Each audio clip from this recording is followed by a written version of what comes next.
Βρε καλό στο Μάκη. Άστα Διονύση, δεν έχω καλά νέα. Χρήμα από τσουκαλέων τα τελευταία 3 χρόνια. Δουλειά, μικροπροσυνίες και άλλα τέτοια. Σύνολο 2.965 ευρώ.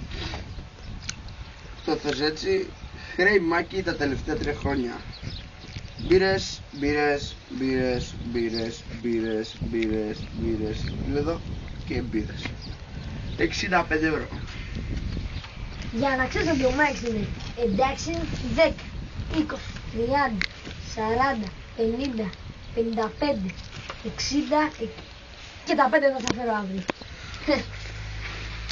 Α, τώρα που θυμήθηκα και κάτι στοιχήματα. Τι, χρωστάω κι αλέ.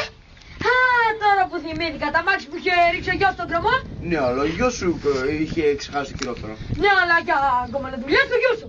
Άντε τώρα. Είμαι γκέι και το... και... Είμαι γκέι και όταν βλέπω ήλιο χαίρομαι.